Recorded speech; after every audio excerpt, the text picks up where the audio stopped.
Makakausap po natin ang tagapagsalita ng Bureau of Immigration. Never beautiful, Miss Dana Sandoval. Miss Dana, magandang umaga po. Good morning, ma'am. Good morning. Magandang umaga po sa inyo. Opo, kami po'y napatawag bukod po kasi sa itatanong namin kung ano yung isi-share nyo sa birthday nito. joke, hindi ba?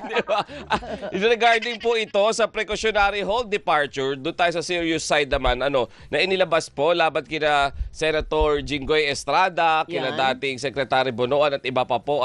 Siguro po para maunawaan ng mga kababayan natin, baka sabi, guilty na kasi may HDO na, bawal na makalabas. At saka anong kaibahan yan doon sa, ang dami naman ninyong may ilbo pa kayo. Oo. Mga ganyan. Pag sinabi pong precautionary hold departure order, ano po ang ibig sabihin at katangian at ano yung mga ibinagbabawal kapag dito na ang ipinataw ng korte? Ayan.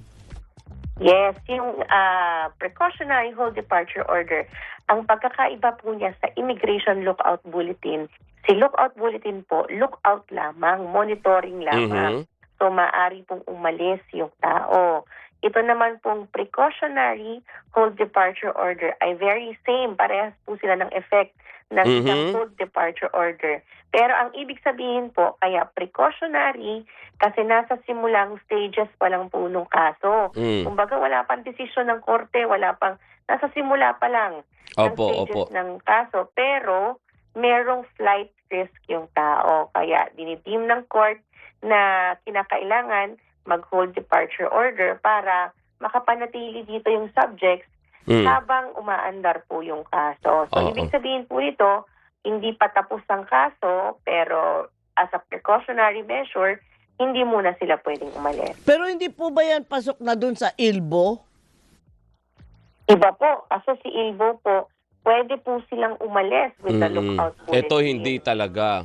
So, hindi talaga without the explicit approval and clearance from the court. Ayun. Okay, pero kung kunyari, ma'am, ma-monitor ninyo na sila ay nag-a-attempt na umalis, meron ba kaagad gagawin na hakbang?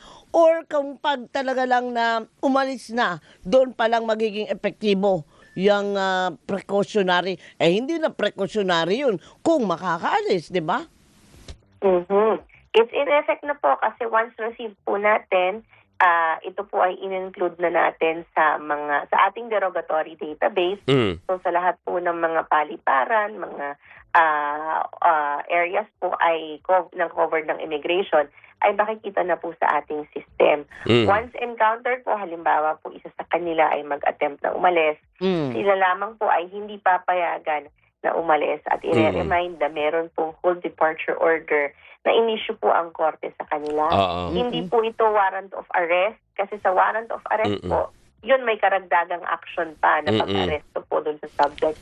But this one po, they will just not be permitted to travel as ordered by the court. Oo. Meron pong exception ba, tama yun? Kung magsabi na, teka lang, kailangan ako ng misis ko na may medical emergency kami, ganyan. Ano pong mga sitwasyon ang pwedeng maka-excuse doon sa mga binabaan ng precautionary hold departure order na yan? Korte lang din po ang makakapagsabi kung valid ang excuse nila upang makaalis po ng bansa. So kung nais po nila umalis ng bansa, halimbawa habang umaandar po ang kaso, kinakailangan po nila ng permiso ng korte na nagbaba po ng hold departure order against them. So doon po sila magsusumite ng kanilang rason, kung mahalaga po ang rason na ito or kung hindi po ito makakahadlang doon sa kaso. Saka lamang po maaaring magbigay ang korte ng clearance which would allow them to leave the country despite having the pending case against them. Ma'am, dito po sa case na ito, doon sa precautionary hold departure order, kanino po or sino yung nag-file nito sa court para pagbigyan ng korte yung kanilang request po? Ito po inilabas ng korte po, branch, hindi ko lang ma-recall yung branch, no? Apo. Na in-issue po sa atin. So once receive naman po natin yung hard copy nito, sinut na po natin yan doon sa system natin para po mailagay doon po sa ating record. So Branch 52 po, RTC NCR Branch 52 in Manila. Ano po ito?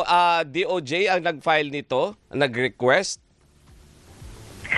We don't have the full details po kasi ang nakuha natin yung talagang mismong order. Yung order na po. Opo, sinasabi na hindi po maaaring umalis ng bansa yung tao. But the details of the case po is with the court itself. Meron po, ma'am, kapag ganyan precautionary hold departure order, meron ba yung certain period lang? O meron ba yung habang in effect? O anytime pwede naman ding mabawi yan ng court? Wala pong nakalagay ng validity ng precautionary hold departure order. So it's in effect po until i-lift po ng korte. It's the same thing po as the regular hold departure order. Ganun din po until sabihin ng korte na aalisin na natin to, saka po lang aalisin po. So nakaka-encounter po tayo yung mga may hold departure order. Minsan dekada na nandoon pa rin po sa ating system. Because the court has not ordered the lifting of the whole departure order yet. Okay, pero bakit parang ma'am, ngayon lang natin to narinig? Bukod dun Dati sa... laging ilbo lang ng ilbo kayo nakakalabas kasi lookout lang. Ay ngayon, hold departure, hindi na makakalabas. Yun yung kapag may mga cases na talaga. Correct. Ito wala pa, under investigation pa lang, pero pwede na. Pwede pala yun. Oo nga. Actually, itong animal na ito, it's a different kind of animal but it is the same effect as a Same effect, whole correct. departure order. Ito po ay parang nagkaroon po ng ganitong uri ng whole departure order. I think maybe 10 years ago na mga ganito po na precautionary. Opo. Na kapag parang nagsimula ito nung nung may mga hazing Incident, na ayun. Umaalis kasi. So, doon parang ang sinasabi po nito, yung korte lamang ang maaari mag-issue ng whole departure order. Pero maaari po mag-issue kahit nasa initial stages pa lang ng kaso. Kasi dati, makakapag-issue ka lang ng whole departure order pag nasa kaso na eh. Correct. Tama. Pero kapag may flight risk, maaari po silang mag-issue ng precautionary hold departure order para maiwasan po yung pagtakas ng mga subjects. Oo. Pero yan pong precautionary hold departure order ay doon lamang po sa individual na pinangalanan. Hindi po sakop ang kanilang mga kapamilya. Hindi po. Kung sino lamang po yung mga eksaktong individual na pinangalanan, yun lamang po yung ilalagay natin sa precautionary hold departure order. Alright. Dagdag ko lang doon sa kung sakaling mag-attempt na umalis. Madidetene ba siya kung sakali nag-attempt siya na umalis?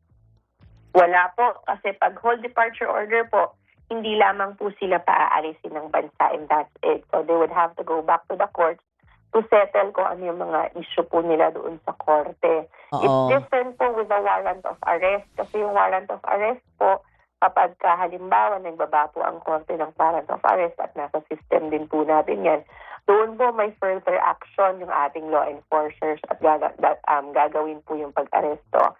But with the precautionary hold departure order, they will simply be told that they have to face their court cases first bago po sila mapayagang umalis by the court also. Oo. So hindi sila po pwedeng tumakbo sa immigration na, uy, baka naman pwede natin itong ayusin. Na, hindi naman ako talaga aalis eh. Gumaganyan sila. Babalik naman ako eh. Oo. Andi dito ang pamilya ko. Wala bang ganun usapan? Oo, meron bang ganun, ma'am?